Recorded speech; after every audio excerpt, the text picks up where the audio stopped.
नमस्कार, श्रेया कॉर्नरमध्ये तुमच्या सर्वांचे स्वागत। आज आपण आंबा बासुंदी म्हणजेच मँगो बासुंदी अगदी कमी वेळात कशी बनवायची ते पाहणार आहोत। सुरुवातीला आपण फुल फॅटचे म्हणजेच म्हशीचे दूध 1 लिटर घेतलेले आहे। दूध घेताना फुल फॅटचेच घ्यायचे, त्यामुळे बासुंदी एकदम घट्ट अशी तयार होते। दूध या ठिकाणी चांगले उकळून घ्यायचे आहे। दूध उकळत असताना हे सतत हलवायचे, त्यामुळे दूध कढईला लागले जात नाही आणि दुधाला मलई ही मस्त अशी येते। दूध उकळल्यानंतर तुम्ही पाहू शकता साईडला कढईला मलई आलेली आहे आणि हे आपण पुन्हा चांगले मिक्स करून घेणार आहोत।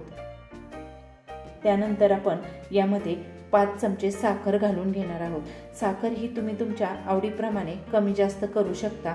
या ठिकाणी तुम्हाला जर गोड हवे असेल तर 1 चमचा जास्त तुम्ही साखर यामध्ये घालू शकता आणि साखर घातल्यानंतर हे पुन्हा आपण चांगले कमी गॅसवर मिक्स करून घ्यायचे आहे। 1 ते 2 मिनिटांसाठी पुन्हा आपण हे दूध चांगले उकळून घ्यायचे आहे। यामध्ये साखर चांगली विरघळलेली आहे। साखर विरघळल्यानंतर यामध्ये आपण 2 चमचे खवा घालून घेणार आहोत। झटपट अशी ही बासुंदी करत आहोत, त्यासाठी आपण खव्याचा वापर यामध्ये केलेला आहे। खवा घालून घेतल्यानंतर तुम्ही पाहू शकता दूध आपले मस्त असे उकळलेले आहे आणि एकदम दाणेदार आणि घट्ट असे दूध या ठिकाणी तयार झालेले आहे। त्यानंतर यामध्ये बारीक कट केलेले पिस्ते आणि बदाम आपण 2 चमचे घालून घेणार आहोत। हे चांगले उकळून घेणार आहोत। दूध उकळल्यानंतर या ठिकाणी तुम्ही पाहू शकता दाणेदार असे दूध या ठिकाणी उकळून तयार झालेले आहे। गॅस बंद करून आपण हे थंड करून घेणार आहोत।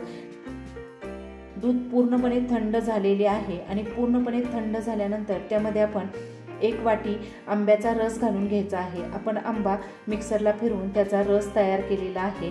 मिक्सरला फिरवताना यामध्ये आपण साखर वगैरे काही एक घातलेली नाही, फक्त आंबे आपण मिक्सरला फिरवून घेतलेले आहे आणि त्याचा पल्प तयार करून तोच यामध्ये घातलेला आहे। पल्प घातल्यानंतर हे चांगले मिक्स करून आपली या ठिकाणी बासुंदी तयार झालेली आहे। ही बासुंदी आपण पूर्णपणे थंड करून घेतलेली आहे आणि बासुंदी आपली खाण्यासाठी तयार झालेली आहे। सर्विंग बाउल घेतलेले आहे, त्याच्यामध्ये आपण आपली बासुंदी घालून घेणार आहोत। बासुंदी घालताना तुम्ही पाहू शकता एकदम दाटसर आणि दाणेदार अशी ही बासुंदी तयार झालेली आहे। याच्यावरती आपण गार्निशिंगसाठी पिस्ते आणि बदाम बारीक कट केलेले घालून घेणार आहोत। या ठिकाणी पिस्ते आणि बदाम मी घातलेले आहे, तुम्ही कोणतेही ड्रायफ्रूट बारीक कट करून याच्यावरती घालू शकता।